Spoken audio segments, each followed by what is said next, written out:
Bismillahirrahmanirrahim. Innal hamdalillah nahmaduhu wa nasta'inuhu wa nastaghfiruh wa na'udzu billahi min syururi anfusina wa min sayyiati a'malina. Man yahdihillahu fala mudhillalah wa man yudlilhu fala hadiyalah. Wa asyhadu an la ilaha illallah wahdahu la syarikalah wa asyhadu anna Muhammadan 'abduhu wa rasuluh. Amma ba'd. Rabbi syrah li sadri wa yassir li amri wahlul 'uqdatam min lisani yafqahu qawli. Rabbi zidni ilma warzuqni fahma. Allahumma inna nas'aluka ilman nafi'a wa rizqan tayyiba wa amalan mutaqabbala. Assalamualaikum warahmatullahi wabarakatuh. Apa khabar? Sihat semuanya hari ini? Sejuk tak? Tak. Sedap. Saya sejuk.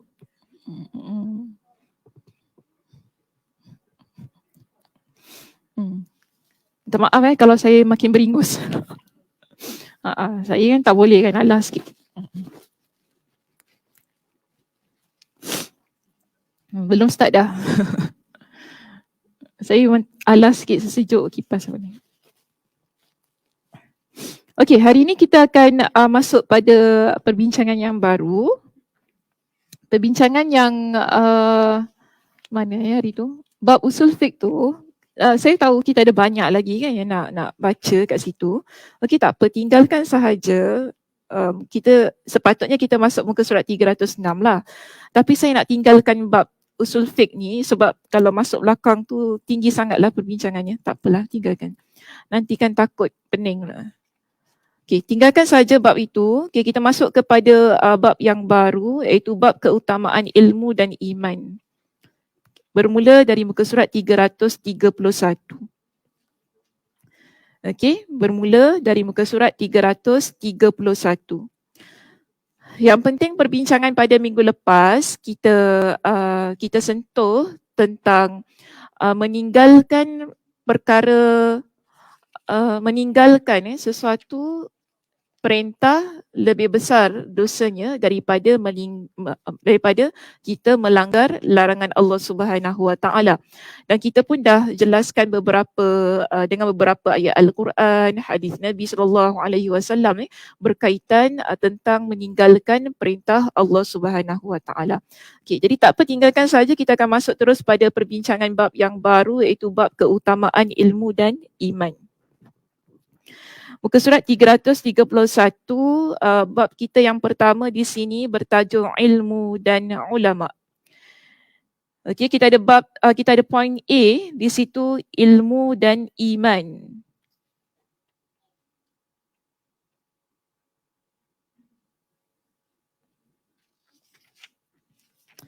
Baik, sebaik-baik hasil yang diperoleh manusia dan direngkuh hatinya.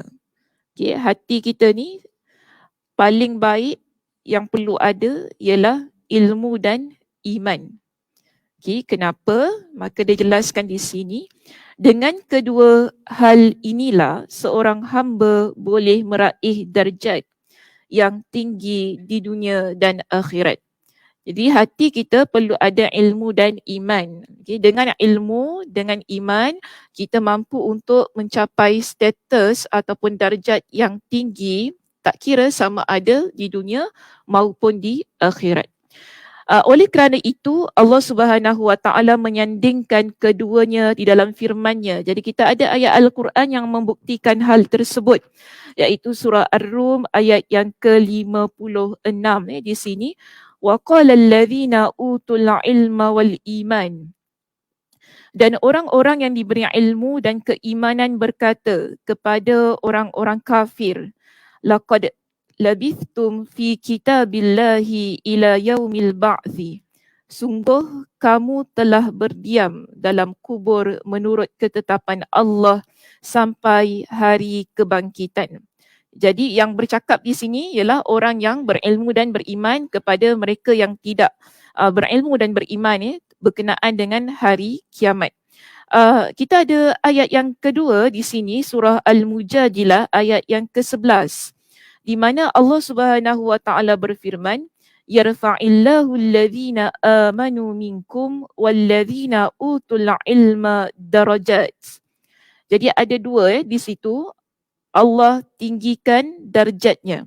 Pertama, kalau kita baca pada ayat di sini tadi kan, Allah tinggikan darjat, Allah akan angkat darjat orang-orang yang beriman. Allazina amanu minkum. Orang-orang yang beriman di antara kamu. Wallazina utul ilma, dan orang-orang yang diberi ilmu beberapa darjat. Okey, so ada dua kategori insan di situ, beriman dan berilmu, yang Allah Subhanahu Wa Taala tingkatkan darjatnya. Jadi orang-orang yang beriman dan berilmu itu adalah ikhtisar dari intisari semua, salah. Orang-orang yang beriman dan berilmu itu adalah ikhtisar dan intisari dari semua makhluk. Mereka lah yang berhak menyandang darjat yang paling tinggi ataupun darjat yang tertinggi. Seterusnya kita lihat di belakang ni, di sini muka surat 332. Namun sayangnya sebahagian besar manusia masih keliru dalam memahami hakikat ilmu dan iman.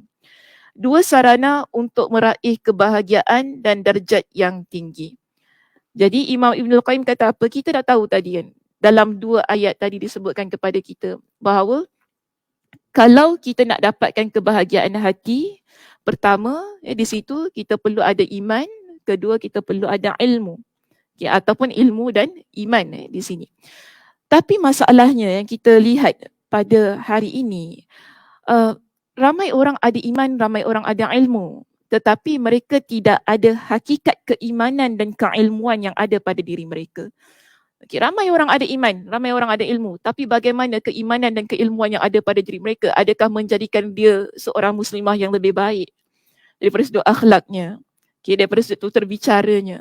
Adakah ilmu yang dia miliki menjadikan dia seorang muslimah yang mana kita lihat lebih bagus daripada sudut pengamalan dia, contoh dalam agama, budi pekerti dia ketika dengan orang ramai, bagaimana? So di sinilah yang dikatakan oleh Imam Ibn Al-Qayyim Al-Jauziyah, hakikatnya ramai orang tidak tahu, tidak dapat untuk meraih kebenaran iman dan kebenaran ilmu tersebut.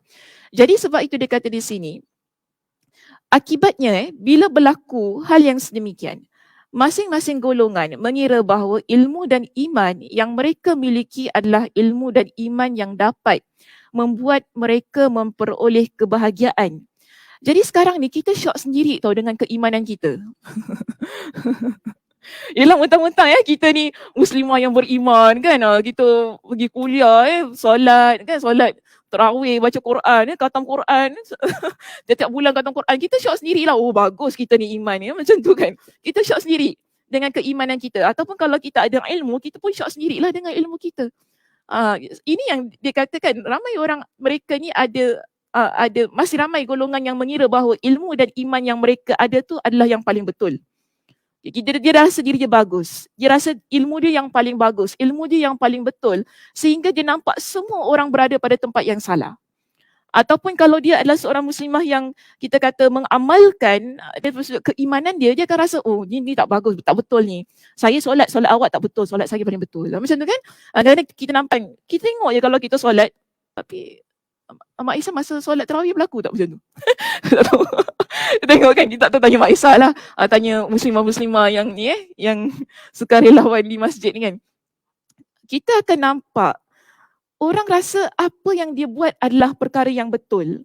Bila kita duduk ramai-ramai ni, kita akan nampak ada satu manusia lah. Kadang-kadang dalam ramai-ramai tu kita pelik. Ada juga satu manusia perangai dia macam gini. Kita rasa gitu kan. Pelik kita daripada belakang kita tengok kan. Mungkin ada seorang makcik ke kakak ke apa adik ke pula kita katakan. Nak cakap makcik je marah. Cik asyik kita kalau salah je makcik. Macam tu kan. Kalau salah je makcik senior citizen macam tu kan. Tak, bukan makcik je salah. Kadang-kadang ada kakak salah, adik pun salah juga kan. Duduk-duduk kat depan ni kita tengok pelik perangai dia. Orang suruh bangun tak nak bangun. Duduk diam dekat situ. Betul. Ada pula suara. Betul lah kan. Kita suruh rapatkan saf tak nak kan. Duduk je kat situ diam je. Ajar bangun je rapatkan saf. Diam je. Asyik baik tak buat gini. Kena dia tak nak bangun kan, duduk situ kan. Kita kat belakang peliknya makcik ni ataupun kakak ni pelik je, kita suruh bangun tak nak bangun kan. Kenapa dah? Lepas tu Adalah, itu kalau diam tak apa, tapi kalau mulutnya Masya Allah, ada mulut Masya Allah, tak tahulah nak kata macam mana. Itu kita lihat kenapa berlaku sedemikian. Dia antara dua yang muslimah. Satu mungkin dia jahil sombong. Saya tak guna bodoh, nanti bodoh kasar sangat ayatnya. Jahil sombong. Dia jahil kan, tapi sombong, tak nak dengar cakap orang. Tapi ada orang pandai sombong. Ada dua.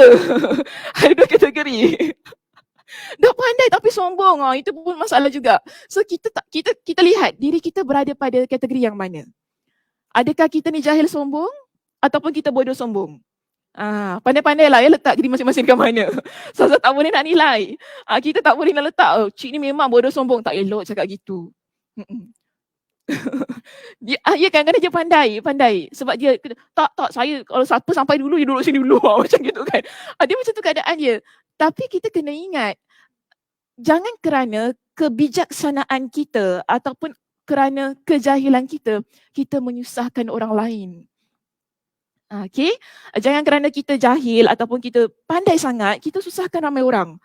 So kita pun kena banyak mempertimbangkan situasi-situasi yang ada di sekitar kita. Kena lihat kepada kemaslahatan yang ada pada orang lain juga. Tak boleh pentingkan diri kita sendiri kan. Tak nak, saya tak nak gini, tak nak ni. Kalau lah kata saya, ini biasa macam tu kan. Kalau hitam-hitam lah, putih-putih lah. Nak hitam ke nak putih sekarang ni? Ikutlah mana-mana apa nak. Okey, so kita lihat di sini, akibatnya itulah masing-masing golongan mengira bahawa ilmu dan iman yang mereka miliki adalah ilmu dan iman yang dapat membuat mereka memperoleh kebahagiaan. Padahal sebenarnya tidak demikian.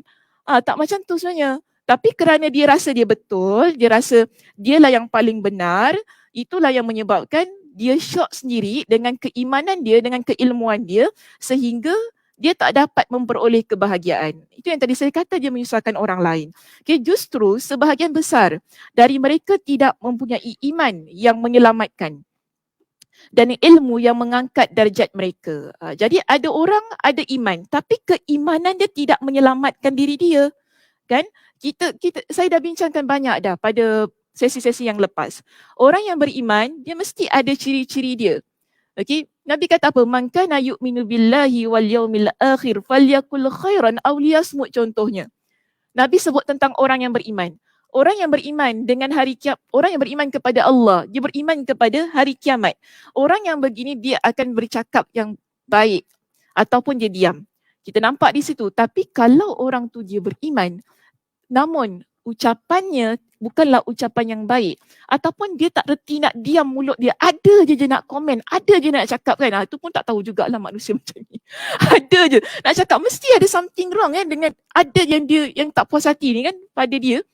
Kita tak lihat mereka ini memiliki keislaman yang baik. Bukan saya kata dia bukan Islam ataupun bukan orang beriman, ya, tapi dia tidak memiliki keimanan ataupun keislaman yang baik, yang menyebabkan keimanan dan keislamannya yang ada pada diri dia tidak menyelamatkan dia daripada perkara-perkara yang kita panggil azab Allah Subhanahu Wa Taala. Okey, sebab tu di sini dia kata mereka telah menutup jalan untuk meraih ilmu dan iman yang dibawa dan diserukan oleh Rasulullah sallallahu alaihi wasallam kepada seluruh umatnya. Jadi kalau orang yang begini, yang mana mereka ni ada iman, ada ilmu, tetapi keimanan dan keilmuan mereka tidak menyelamatkan langsung, kita dapati di sini dia kata apa? Orang yang begini dia dah menutup jalan-jalan yang mana dia boleh meraih keredaan Allah Subhanahu Wa Taala. Dia menutup jalan-jalan yang mana dia boleh bawa diri dia kepada apa yang diperintahkan oleh Allah, apa yang diperintahkan oleh Nabi sallallahu alaihi wasallam. Okey, tapi kita kena lihat begini ya juga muslimah. Ilmu, iman dan ilmu ini yang bagaimana? Okay, ramai orang dia boleh mengaku diri dia ada iman, ramai orang juga dia boleh mengaku diri dia ada ilmu. Tapi kita perlu pastikan imannya adalah iman yang betul, sebagaimana yang dibawa oleh Nabi sallallahu alaihi wasallam. Ilmu dia juga adalah ilmu yang betul. Ini kita bincang tentang ilmu agama ya. Kalau tentang ilmu-ilmu lain pun kita ni mesti nak cari yang betul kan. Kalau kita masak, kita mesti nak cari resepi yang paling bagus, betul tak? Ada ke nak masak cincai-cincai? Tak ada. Itu orang baru belajar je. Yang baru belajar, yang penting jadi mak, yang penting sedap makan, macam gitu ya, cincin. Tapi kita kalau betul-betul kita nak cari resepi, kita mesti cari yang paling bagus, yang paling sedap. Kan jadi suami kita makan pun, oh yang sedapnya yang, you masak yang, boleh buka kedai yang, kita pun hati kita kembang ya, macam tu kan. Daripada tak kembang, dia kembang ya kita macam tu. Tapi di sini, kenapa kita nak cari yang terbaik tu tadi? Kenapa? Sebab kita nak adakan sesuatu yang terbaik, ilmu yang baik, apa yang kita buat yang terbaik, okay? Sehingga dia menjadikan ataupun mendapatkan hasil yang terbaik juga. Begitu dengan iman dan ilmu agama kita. Jangan kita mudah terpedaya dengan keimanan ataupun keilmuan seseorang yang kadang-kadang kita nampak gah.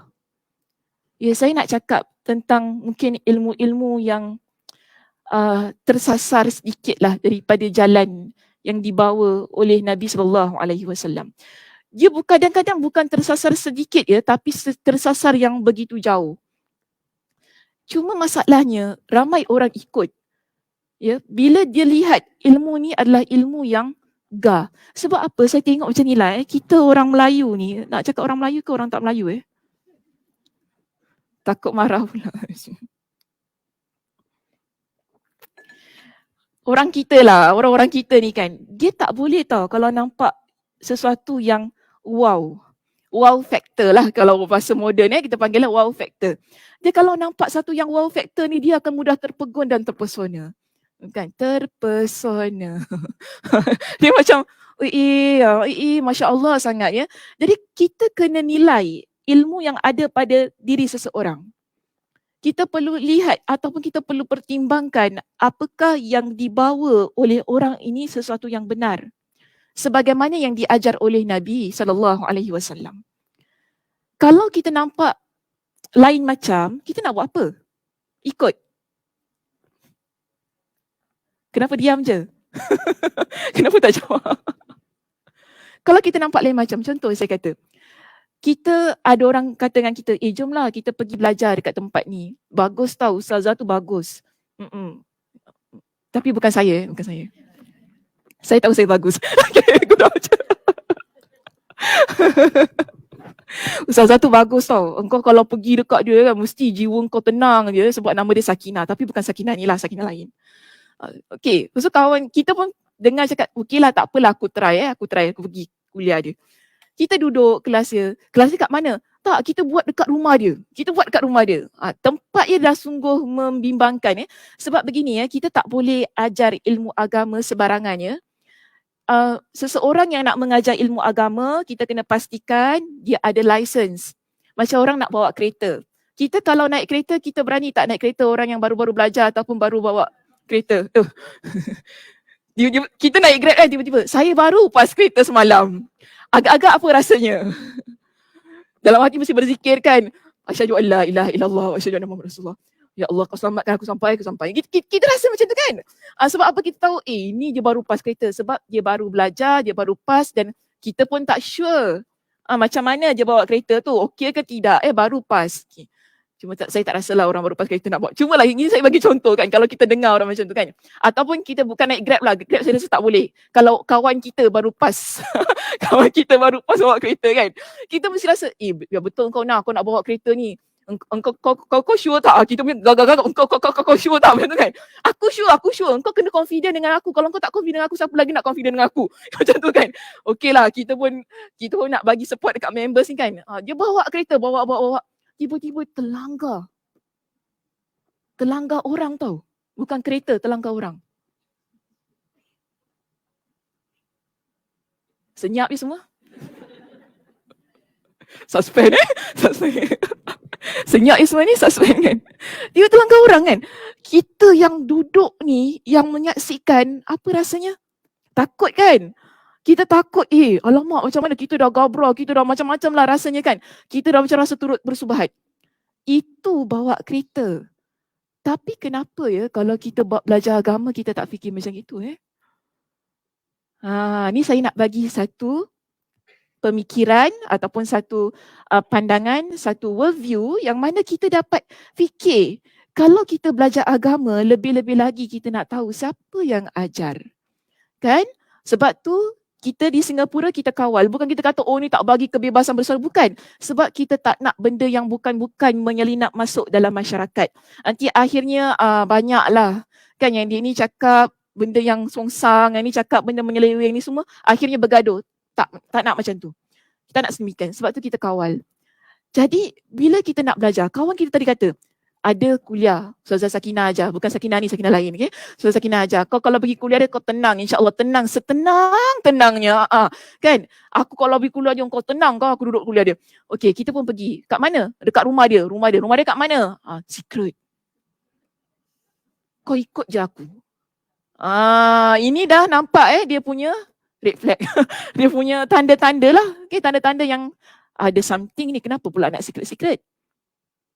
Okay? Agama tak eksklusif ya. Sebab tu kita mengajar pun sekarang kita online. Sebab kita tak eksklusif. Kita tunjukkan pada orang apa kita cakap. Okay? Kita cakap macam mana. Apa penggunaan perkataan yang bagaimana. Jadi dia tidak, kata dia transparent lah. Tak ada benda nak selindung kita cakap ni. Kita sampai kat tempat yang secret ni kan. Kita tengok, semua pakai putih.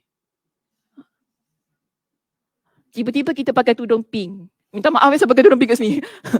Kita rasa terkeluar daripada tu kan, terkeluar. Sebab kita orang baru ni tak ada masalah. Tiba-tiba ustazah tu kata, yang pakai tudung pink sini, tak payah tudung pink duduk, tak payah bangun sini. Yang pakai tudung pink sini, kita pun bangun kan. Awak kalau nak masuk kuliah saya, kena salam saya dulu. Apa rasanya? Seram. Tapi dia ada ilmu tahu. Ramai orang belajar dengan dia. Jadi ilmu tahu macam mana.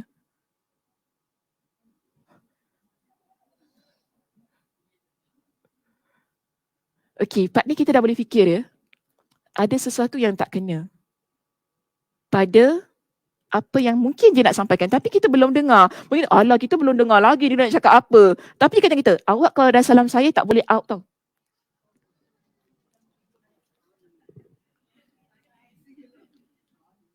Awak kalau dah salam saya, awak dah tak boleh keluar. Kita nak buat apa? Nak balik ke nak duduk? Balik. Kalau dia kata siapa dia masuk dia tak boleh keluar. Macam nak lari? Dalam tempat tu secret kau tak tahu kat mana.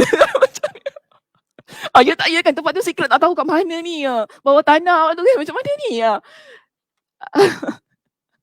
Dia sebab tu saya kata sebelum kita sampai ke mana-mana tempat. Kalau masjid tak apalah, masjid ni Masjid Gufran nak secret benda kan. Cakap, kau panggil Gufran, betul kau nak check dulu Gufran tu kat mana soalan ni siapa, tak ada maknanya nak check. Masjid takkan panggil lah orang yang merepek-merepek atau masjid takkan panggil lah orang yang tak ada license untuk mengajar kan. So kita nampak di sini, bila ada sesuatu yang muskil kan pada cara pengajian, pembelajaran, ni ilmu ya. Saya nak fokus pada ilmu tu tadi. Sebab kadang-kadang kita rasa apa-apa yang eksklusif ataupun sesuatu yang tak ramai orang ikuti, kita akan mudah terikut. Dan kadang ramai orang perempuan ni tak tahu saya tak tahu kenapa. Kan dia suka benda-benda yang begini. Lagi-lagi lah kalau ajar benda-benda yang merepek-merepek, tak tahulah, minta maaf cakap guna perkataan merepek-merepek. Mudah sangat ikut. Tak tahu apa masalah dia. Padahal kita ni kata, ya Allah kuliah daripada pagi sampai ke malam, dekat Facebook tu berlambak-lambak. Mengajar perkara yang betul. Tapi yang tak betul juga kita nak ikut. Dah kita duduk, kita dah salam dia tadi kan tak boleh keluar tu kan. Cerita tak boleh lagi Semua cerita tak boleh lagi. Itu saya reka cerita saya nak bagi contoh saja tahu. Okay. Tapi ada berlaku ni. Cuma saya bagi contoh saja. Kita dah duduk kat situ. Dia kata siapa-siapa datang kuliah saya mesti amal benda ni. Kalau tak amal kira saya mufarakah dengan dia. Dia bukan members kita. Nanti kena bayar dam. Okay. Bukan dekat Mekah yang kena bayar dam. Masuk kuliah dia kena bayar dam. Okay. Dah tu kita kata, alamak kena bayar dam, kalau tak buat. Kena buat apa? Setiap pagi mesti zikir 7 kali nama saya. Tengah hari 7 kali. Petang lepas asar 7 kali. Okay? Malam sebelum tidur 7 kali. Okay, solat jangan lupa ya 7 rakaat ya. Kena buat. Siapa masuk kumpulan ni kena buat 7 rakaat. Lepas tu 7 waktu. Dia tambah lagi 2 waktu. Kita dah masuk kat situ, kalau kita keluar, dosa tak saya kata? Tak. Tapi kenapa takut nak keluar? Kau jangan main-main kau, nanti dia santau kau. Busung kau nanti. Nampak ya, kalau orang dah cakap gitu maknanya memang totally salah. Okay, apa yang diajar nampak sangat pelik. Adakah itu kita kata ilmu? Tak. Walaupun nampak ada ilmunya. Walaupun nampak kita kata ini agama, tapi tidak. Agama tidak mengajarkan yang sedemikian. Jadi kita kena pandai, ya, bijak menilai, bijak mempertimbangkan setiap sesuatu yang kita dapat, kita dengar tentang agama. Sebab itu di sini dia kata, padahal ilmu dan iman itulah yang menjadi pegangan Nabi SAW dan para sahabat sepeninggal beliau beserta semua orang yang mengikuti jalan dan jejak mereka. Kita nak dapatkan satu ilmu tentang agama ini, kita perlu pastikan sumbernya. Sumbernya mesti betul, iaitu daripada Nabi SAW, daripada apa yang dibawa oleh para sahabat. Kenapa para sahabat? Sebab mereka mengikuti Nabi SAW. Sampailah kepada sesiapa yang berpandukan apa yang diajar oleh Nabi SAW. Dia begitu cara kita mendapatkan ilmu ini. Bukan kita lihat kepada sesuatu yang wow tadi ataupun sesuatu yang eksklusif sehingga kita terlibat kepada kumpulan-kumpulan yang tidak sepatutnya. Okay, so kita ni kena banyak belajar. Kan, jangan sampai kejahilan kita menyebabkan kita terperangkap pada satu situasi yang akhirnya nanti menyusahkan kehidupan kita. Bukan kehidupan kita sahaja, mungkin kehidupan ahli keluarga kita. Kan, sebab kalau kita dah terjebak, mungkin kita bawa suami kita, anak-anak kita, dah satu keluarga masuk dalam kumpulan tu. Tapi kumpulan tadi tak ada orang lelaki ya? Tak, itu kumpulan yang saya buat tadi. Ada gap kat situ ya. Nanti saya buat lagi macam mana jalan cerita dia. Kita reka dia cantik lagi dalam cerita dia tu kan. Okay. Cuma dia punya point ada dekat situ. Okay, point dia cantik kat situ. Kita nampak eksklusif ya, orang perempuan semua pakai colour putih kan. Risau je tak? Next week semua pakai colour hitam kan kuliah saya. Tak boleh, Muhammad Isa tak boleh. Jangan Sasa, nanti kan tiba-tiba jadi apa pula. Kalau semua pakai pink? Saya suka pink, boleh? Apa dia? Tak boleh. Boleh. Tak, tu saya gurau je saja. Okey, baik, kita pergi kepada poin kita yang B di sini. Antara ilmu dan opini. Opini itu maksud opinion, pendapat kita. Antara ilmu dan pendapat.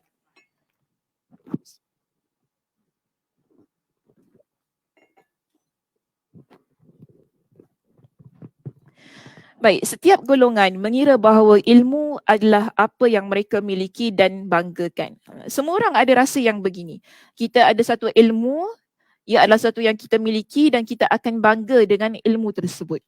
Dan hal ini sebagaimana termaktub dalam firman-Nya, sebagaimana yang Allah Subhanahu Wa Taala jelaskan dalam surah Al-Mu'minun ayat 53. Fataqatta'u amrahum bainahum zubura. Kullu hizbin bima ladaihim farihun. Kemudian mereka terpecah belah dalam urusan agamanya menjadi beberapa golongan. Setiap golongan merasa bangga dengan apa yang ada pada mereka, iaitu masing-masing. Padahal apa yang mereka miliki hanyalah sekadar pendapat, opini, pendapat dan kebohongan semata. Kerana ilmu adalah sesuatu yang ada di sebalik pendapat. Sebagaimana pernyataan Hammad bin Zaid. Aku pernah bertanya kepada Ayyub, apakah ilmu lebih banyak sekarang atau pada masa sebelumnya? Ayyub menjawab, pendapat lebih banyak pada masa ini, namun ilmu banyak pada masa lalu. Setuju? Betul? Kenapa betul Kak Nisa? Menyesal pula angguk. Menyesal pula angguk. Kenapa betul? Kenapa setuju Kak Nisa?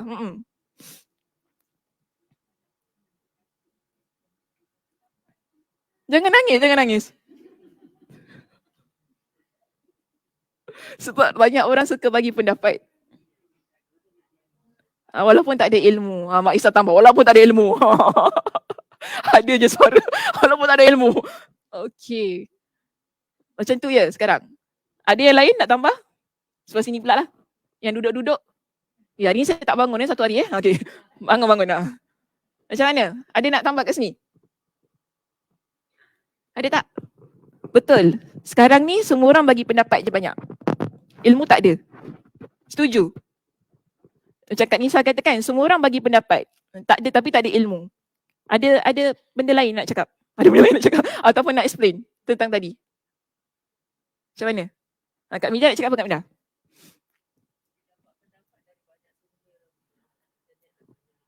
Oh, internet dah banyak.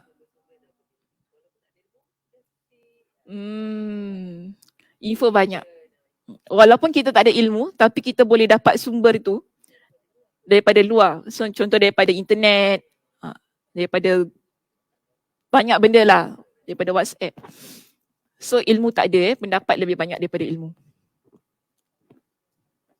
Tapi sekarang ni, orang suka pendapat ke suka ilmu? Kita pergi mana-mana, kan? Semua orang nak bagi pendapat. Betul tak? Kita ambil satu contoh mudah. Sekarang kan banyak podcast. Betul tak? Lepas tu orang suka buat macam-macam lah. Sebab semua orang boleh bercakap. Okay? Semua orang boleh buat Instagram live, kan? Semua orang boleh buat FB live. Semua orang boleh buka Zoom dia sendiri. Semua orang boleh buat. Walaupun dia tak ada ilmu. Macam ni saya nak tekankan begini. Kita kalau tentang ilmu agama ini, dia perlu belajar. Okay? Belajar, duduk dalam kelas, belajar secara serius. Kita tak boleh dapatkan ilmu agama menerusi apa yang kita just dengar-dengar. Contoh daripada podcast dan sebagainya. Itu bukan ilmu, itu cuma just perbincangan ikut kepada pendapat. Sebab biasanya kalau benda-benda gini kita tak ambil masa yang begitu lama. Dan kena ingat ya, belajar agama ia memerlukan masa yang panjang. Kita tak boleh 1 hari, 2 hari kita dengar podcast, podcast ni paling popular, ni paling bagus, ni kan kita dengar situ, kita dengar je kita dah ada ilmu. Dia tak sedemikian. Ini hanya sekadar pendapat-pendapat yang ada oleh si pembicara. Dan kadang-kadang yang cakap pun tak tahulah ya, dia tahu ke tak tahu main cakap je. Kita betul, kita main itu je kan. Betul dia cakap, setuju, kita macam itu. Setuju. Tapi di mana letaknya ilmu? Sekarang hari ini ramai orang saya guna bahasa aku tak kuasa nak duduk lama-lama dalam kelas ramai orang guna ayat gitu. Aku tak kuasa tau nak duduk lama-lama dengar ni semua. Kau bagi aku ringkas-ringkas sudahlah. Ramai orang macam tu. Kan? Macam ni masing-masing kata sampai jatuh. Mana dia? Okey. Terima kasih adik. Jazakillah. Adik ke? Adik betul adik adik. Takut cakap Nisa kecil juga memang adik. Sebentar ya.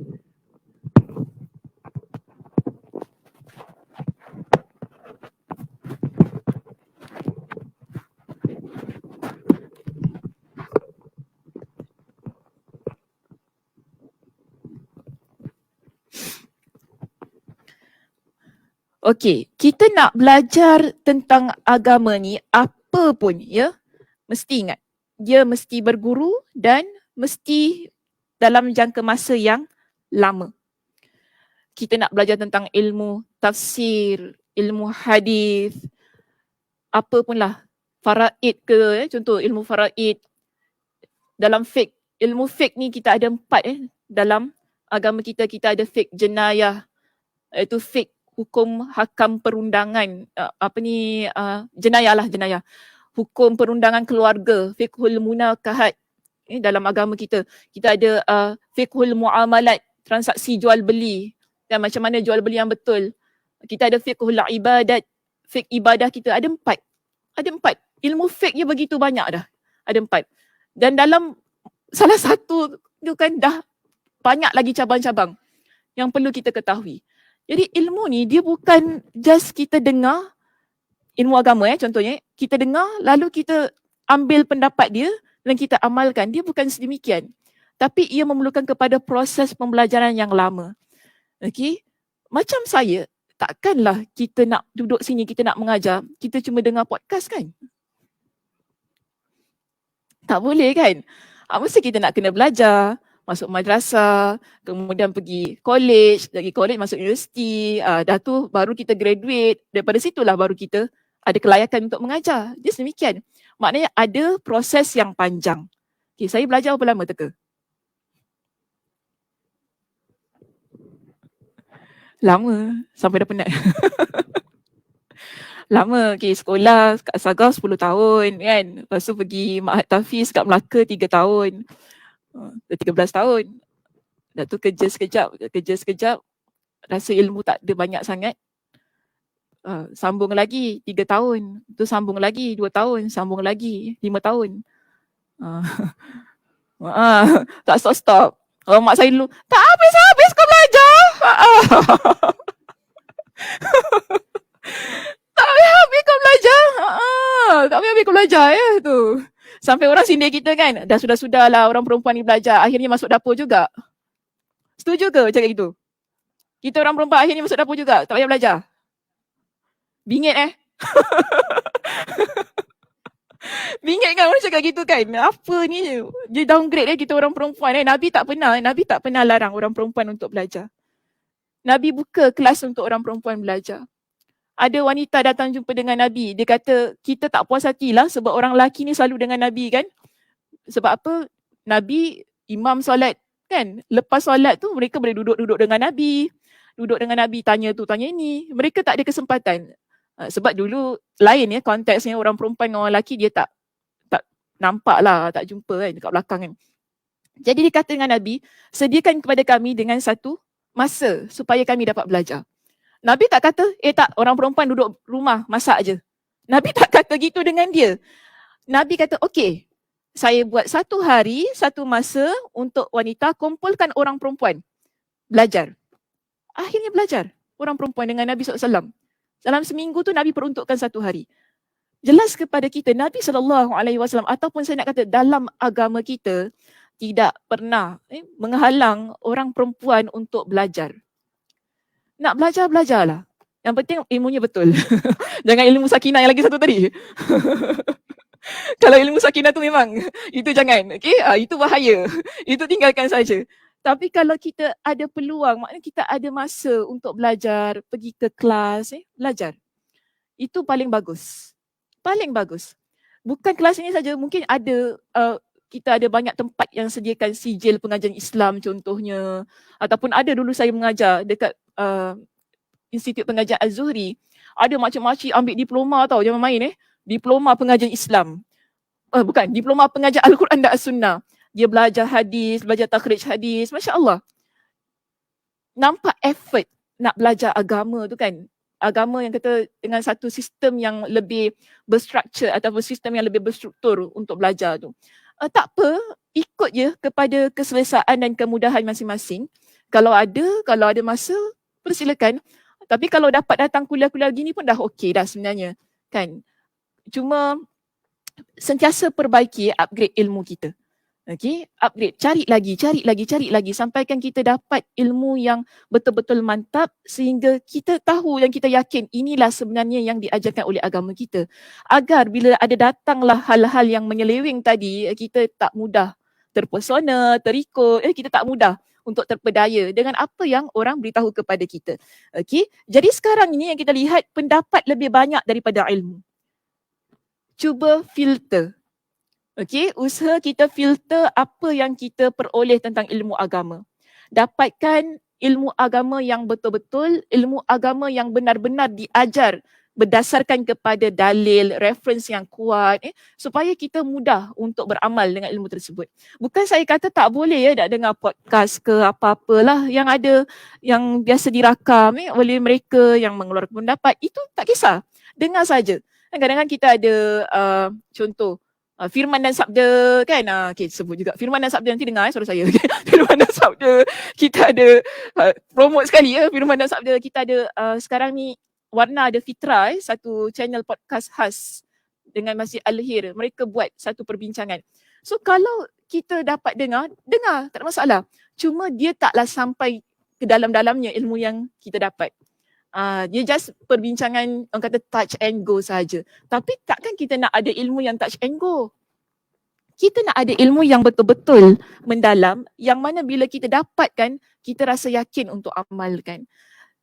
Ruang-ruang itu tadi, okay, perbincangan yang ada tu tadi kan, dia sebagai kita panggil satu pembuka ataupun satu langkah awal mungkin untuk kita lebih mendalami isu yang dibincangkan.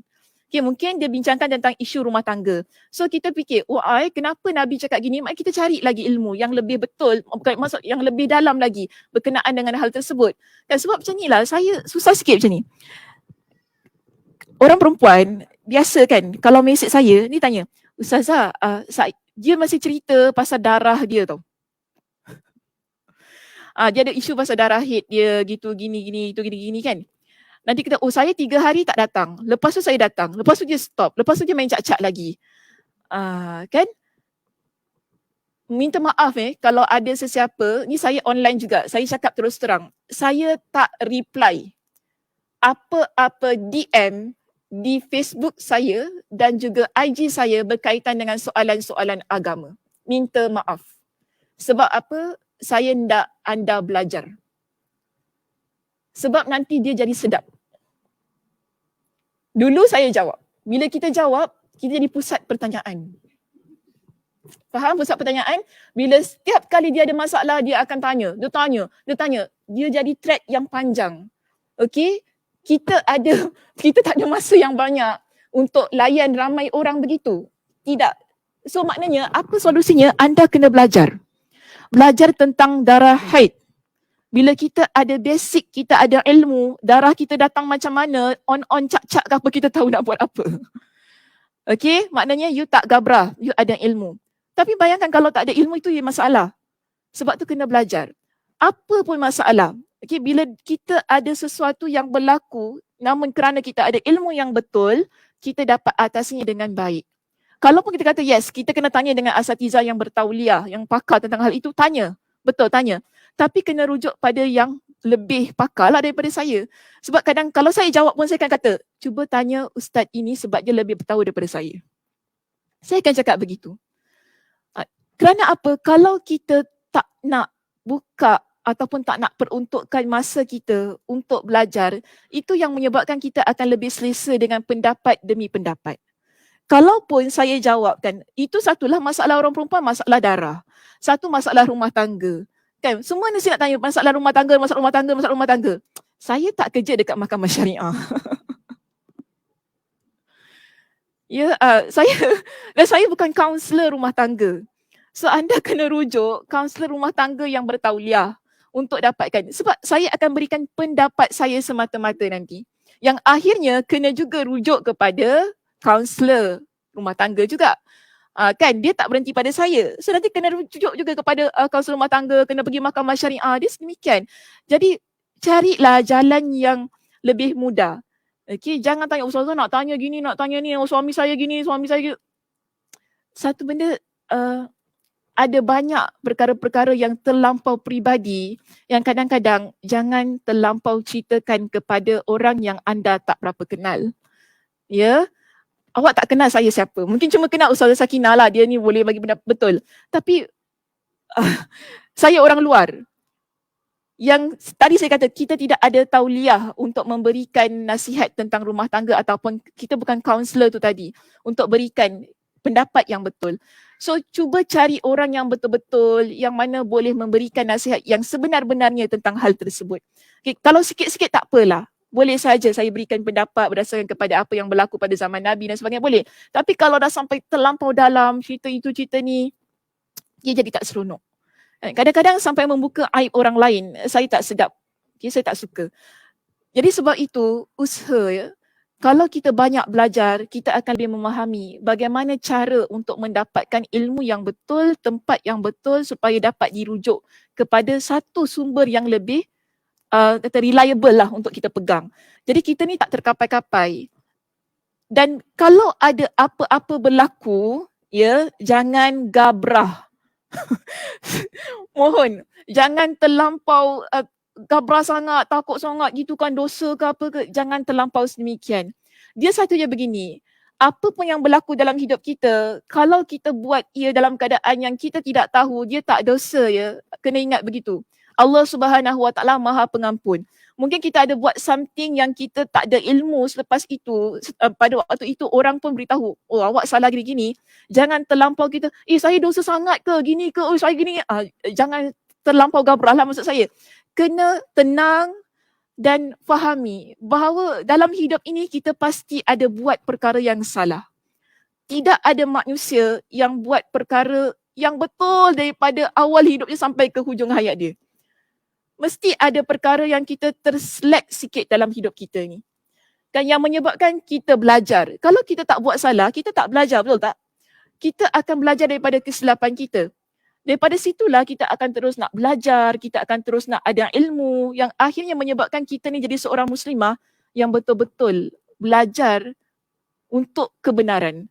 Bukan belajar kerana kita nak ada nama. Kadang-kadang orang macam tu kan, belajarlah nanti pandai, masuk kelas Sakinah ni pandai.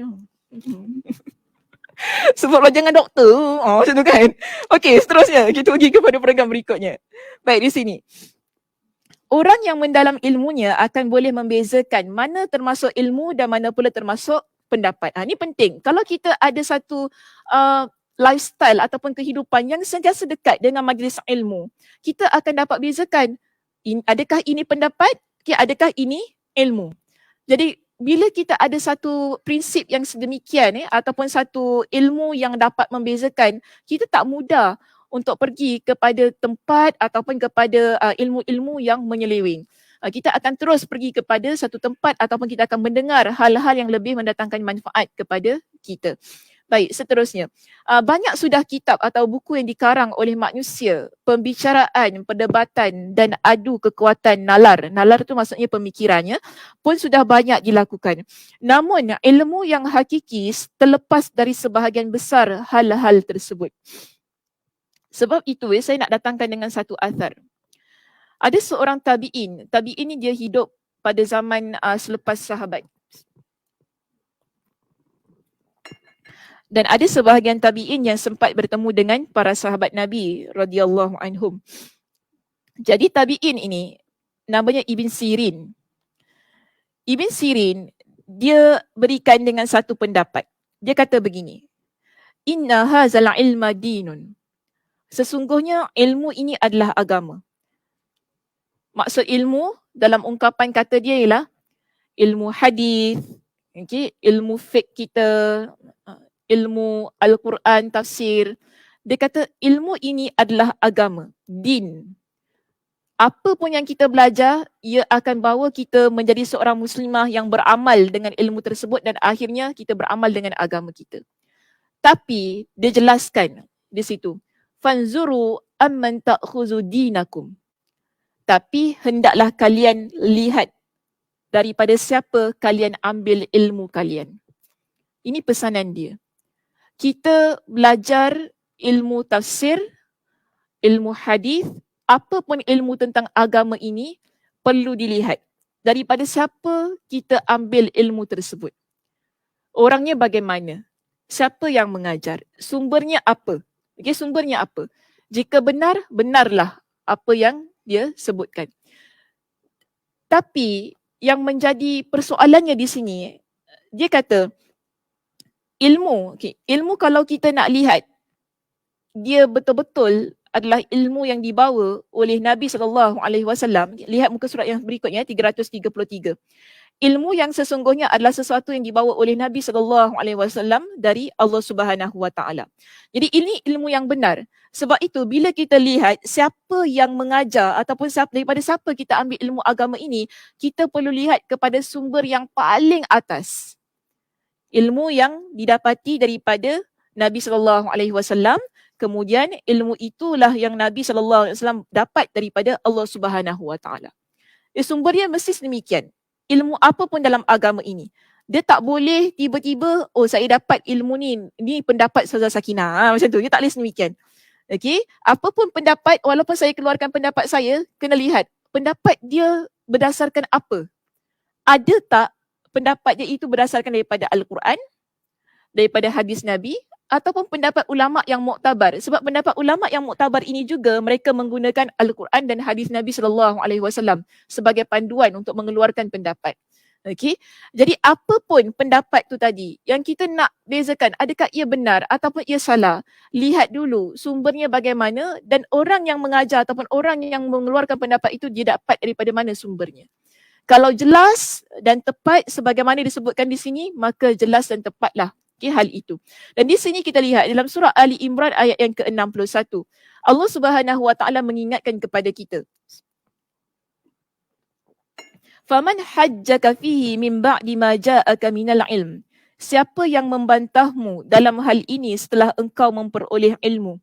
Maknanya, kalau ada orang bantah ilmu yang betul daripada Nabi ataupun sumbernya jelas daripada Al-Quran, daripada hadis Nabi, maka orang ini dilihat sebagai orang yang membantah apa yang dibawa oleh Rasul dan juga yang disampaikan oleh Allah Subhanahu Wa Taala.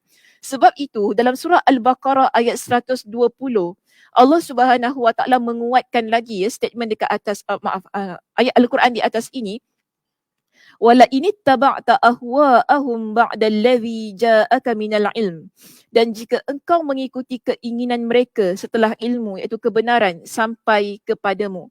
Kalau ada orang yang dia tidak mahu mengikut apa yang benar daripada Nabi, daripada Allah Subhanahu Wa Taala, orang yang begini kita lihat sebagai orang yang mengikuti hawa nafsu mereka.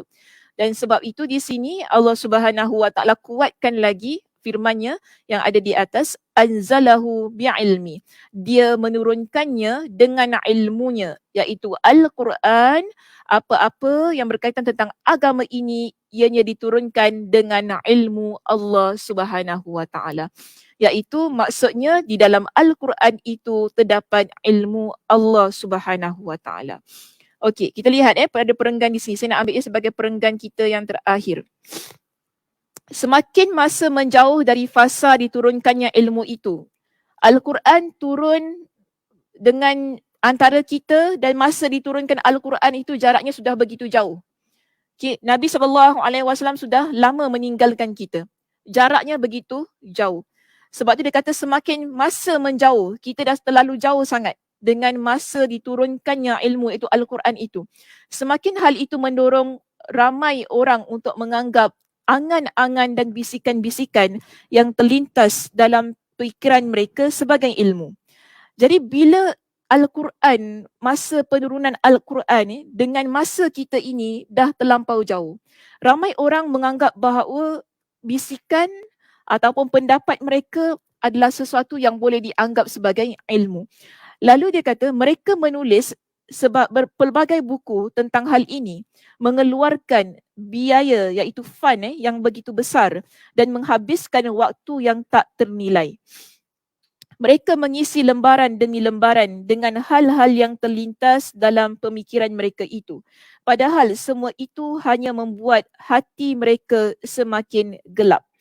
Ironinya, tak sedikit dari mereka yang menyatakan secara terang-terangan bahawa Al-Quran dan As-Sunnah tidak mengandung ilmu apapun. Jadi kerana masa yang dah begitu jauh dan oleh kerana konteks kita pun orang lebih suka kepada pendapat-pendapat, kan berbual-berbual bicara begitu, ramai antara mereka ini menganggap bahawa dalam Al-Quran, dalam hadis Nabi SAW tidak memiliki sebarang ilmu kerana kejahilannya yang ada pada diri mereka. Jadi mereka mengklaim, iaitu mereka mendakwa bahawa dalil-dalil yang terdapat pada keduanya hanyalah teks-teks yang tidak memberikan keyakinan maupun pengetahuan. Ramai yang kata sebab dah terlampau jauh tu zaman Nabi, takkanlah kita nak ikut lagi apa yang ada pada hadis Nabi. Kalau dengar orang cakap gitu macam mana? Al-Quran tu dah lama turun pada zaman Nabi. Takkan nak ikut lagi apa daripada Al-Quran tu. Konteks sama Ustazah. Dulu zaman Nabi tak ada lampu, tak ada Facebook, tak ada Instagram, tak ada TikTok. Semua tak ada. Zaman kita dah lain. Nak ikut lagi ke apa yang Nabi ajar? Senyap ni, kenapa senyap? Tak ada respon. Kenapa senyap? Jawablah ya ke tidak. Ya, setuju. Tak setuju lah kan, tak setuju. Maknanya di situ kita bijak lah ya, bila ada orang cakap gini, tapi mungkin ada orang boleh terfikir, betul juga kan kau cakap kan, zaman Nabi lama, zaman Nabi naik unta, kita unta pun dekat zoo je. Kita tak naik unta, kita naik Grab sekarang ni, kan? Tak sama zaman kita. Takkan kita nak amal lagi hadis Nabi, kan tak sama zamannya. Mungkin ada orang yang berpemikiran sedemikian bila diasak dengan orang yang menyoalkan dengan soalan-soalan yang begitu. Sebab tu di sini Imam Ibnul Qayyim ketika dia letakkan perenggan ini, dia kata ada orang yang merasakan bahawa Al-Quran dan hadis Nabi tidak mengandungi sebarang ilmu. Ada orang yang begitu. Tetapi kita kena ingat, dalam agama kita, sumber, rujukan, ilmu kita peroleh daripada dua ini. Al-Quran, hadis, Nabi. Sebab tu Nabi kata, in tamassaktum bihima, aku tinggalkan kepada kalian dengan dua perkara. Mana-mana kalian yang berpegang dengan dua perkara ini, dia tidak akan sesat untuk selama-lamanya. Iaitu Al-Quran dan sunnahku. Al-Quran dan hadis Nabi SAW. Kalau kita tinggalkan Al-Quran, kita tinggalkan hadis Nabi, lalu kita kata tak ada ilmu lah pada Al-Quran ni, tak ada ilmu pada hadis Nabi. Di mana sumber rujukan kita yang asal tu kita nak letak? Bagaimana kita nak beramal dalam agama kita? Kalau kita menolak kedua-duanya itu sebagai sumber rujukan kita yang utama dalam keilmuan agama kita ini. Ini yang perlu kita perhatikan. Bahaya kalau tiba-tiba ada orang yang mempersoalkan sedemikian. Itu pun antara tanda-tanda yang kita, kalau ada orang tiba-tiba dia datang kepada kita, dia kata, ni tak relevan ni, tak kena dengan konteks, kena tukar. Kena tukar ni kan, tak kena. Sekarang ni orang semua sibuk, tak boleh nak solat 5 waktu lagi. 1 waktu sudah. Kan? Macam tu kan? Sekejap je, dah pagi tiba-tiba malam. Macam tu kan? Dah tak ada masa lagi. Semua solat 1 waktu je. Boleh kita terima? Tak boleh. Ini nas-nas yang qat'i ni tak boleh kita ubah sampai hari kiamat ya. Kena ingat. Memang betul ada hukum hakam dia berubah.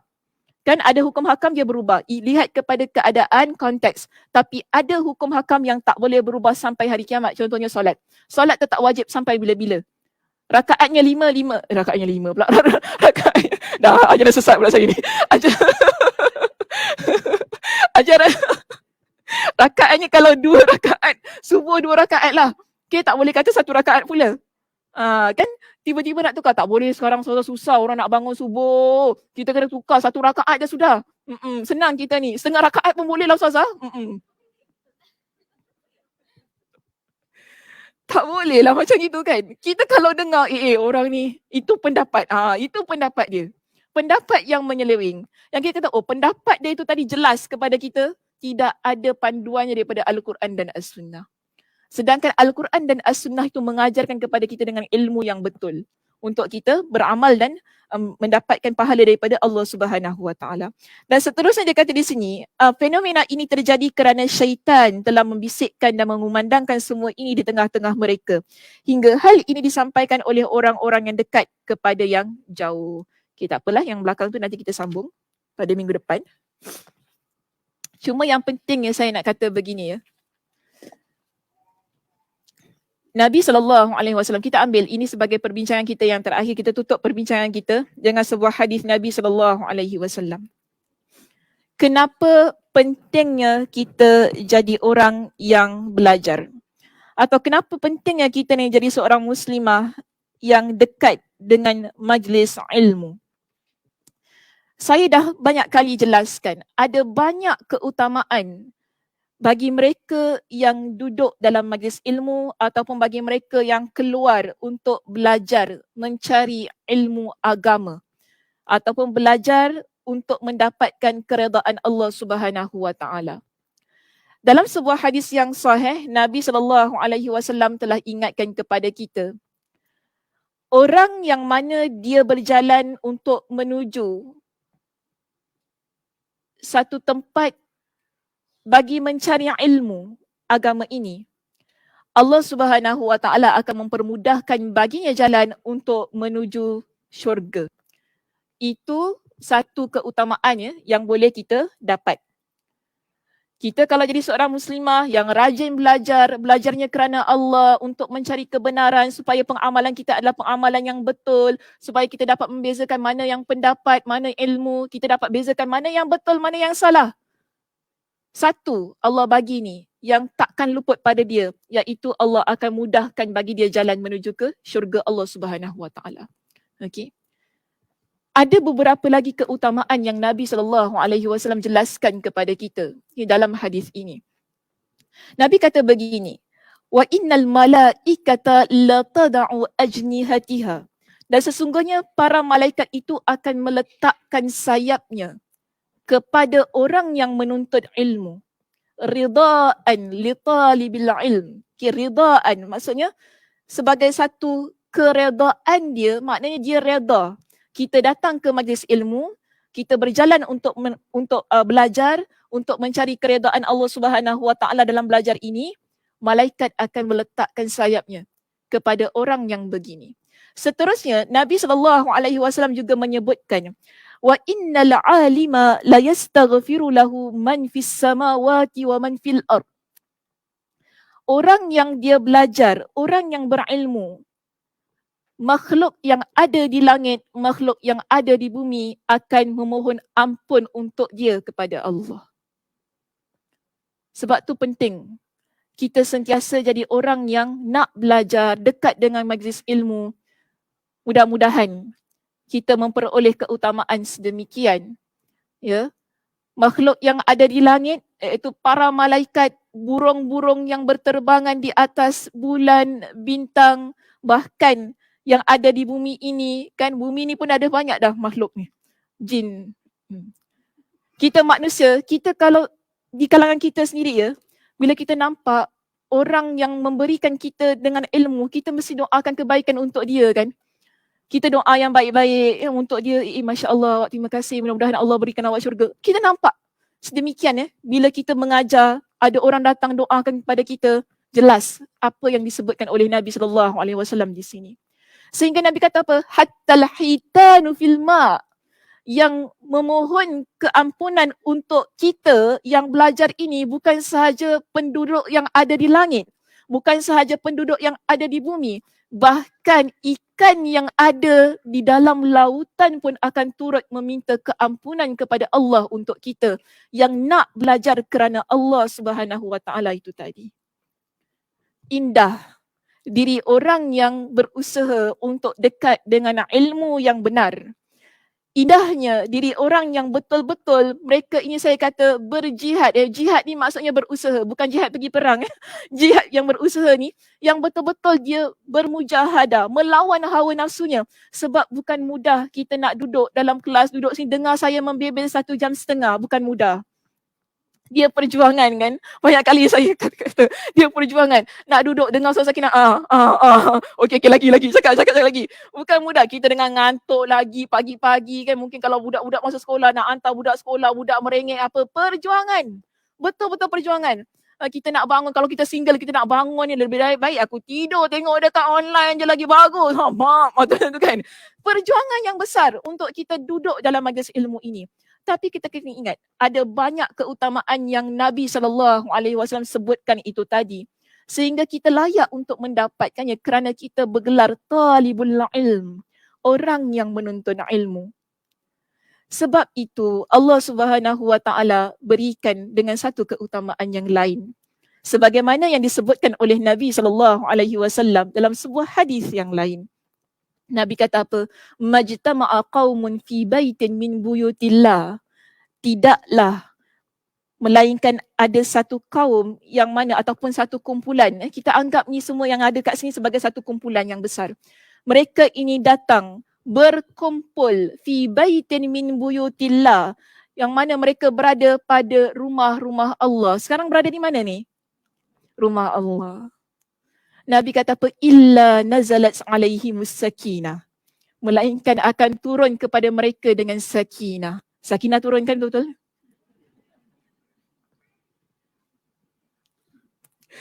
Tidaklah melainkan Allah turunkan kepada mereka dengan ketenangan. Ya, nak ada hati yang tenang, jiwa yang lapang, banyak belajar. Kita kalau banyak belajar, jiwa kita akan lebih tenang. Kita tak gabrah tadi kan. Kita tak gabrah, kita akan mudah untuk bertenang sebab kita ada ilmu. Ya, dalam keadaan yang sedemikian. Lalu Nabi kata apa? Illa nazalat alaihimus sakinah. Pertama, melainkan Allah Subhanahu wa taala turunkan kepada mereka itu dengan ketenangan. Okey, wa haffathumul malaika. Malaikat juga akan turun membentangkan sayapnya kepada orang yang begini. Kemudian yang kedua, ghasyathumur rahmah. Rahmat akan mengelilingi mereka daripada setiap penjuru. Rahmat Allah ni kita paling perlukan dalam hidup. Kita ni tak ada apa-apa kalau kita tidak ada rahmat Allah. Kenapa kita ada kesihatan? Kerana rahmat Allah. Kenapa kita boleh bangun? Kenapa kita boleh bercakap? Kenapa kita boleh buat segala-galanya? Hatta kadang-kadang masa kita sakit pun Allah Subhanahu Wa Taala bagi kita dengan pelbagai macam nikmat. Kerana apa? Rahmat Allah Subhanahu Wa Taala. Kasih sayang Allah Subhanahu Wa Taala kepada kita. Yang terakhir, Nabi kata, wa dzakarahumullahu fi man indah. Dan Allah Subhanahu Wa Taala akan menyebut nama-nama mereka pada yang dekat pada Allah Subhanahu Wa Taala, iaitu malaikat yang dekat di arasy Allah Subhanahu Wa Taala. Allah akan sebut nama-nama puji. Nisa, Nisa datang hari ni kuliah. Mak Isa kan, Kak Mida semua, Ustazah Kamsina. Disebut namanya. Disebut-sebut kepada penduduk langit. Sebab itu, last kali saya nak kata begini. Biarlah nama kita disebut oleh penduduk langit. Jangan kejarkan sebutan-sebutan penduduk bumi. Kita tak ke mana. Kalau kita kejar pujian manusia, kalau kita sibuk mengejar apa yang orang ingin katakan tentang kita, kita tak akan ke mana. Tapi dalam hidup kita ini berjuanglah untuk dikejar sebutan nama kita ini oleh penduduk yang ada di langit. Itu lebih indah untuk jiwa dan hati kita. Bermakna ada redha Allah, ada redha malaikat, ada redha orang yang mana mendoakan kebaikan untuk kita. Tapi kalau kita sibuk dengan apa yang ada di dunia ini, sehingga kita lupa dengan akhirat kita. Maksud saya, kita terlampau sibuk dengan urusan dunia, sehingga kita lupa untuk belajar agama. Sehingga kita rasa kita tidak ada keperluan untuk duduk dalam kelas-kelas agama. Kita tak akan ke mana, muslimah.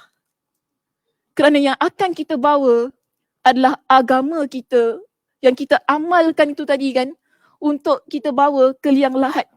Kita tak bawa populariti kita. Kita tak bawa apa-apa yang kita banggakan ketika kita di dunia ini. Kita tak ditanam dengan semua itu. Tapi yang kita bawa ialah amal soleh kita. Kenapa kita bawa amal soleh kita di situ? Bagaimana kita bawa amal soleh kita? Kerana kita ada ilmu. Orang yang ada ilmu, dia akan terus-terusan mengejar amal solehnya. Orang yang ada ilmu, dia takkan fikirkan apa, maksudnya dia takkan fikirkan masalah orang yang cakap itu, orang cakap ini. Dia takkan fikirkan itu. Tapi yang dia fikirkan, bagaimana saya di sisi Allah Subhanahu Wa Taala.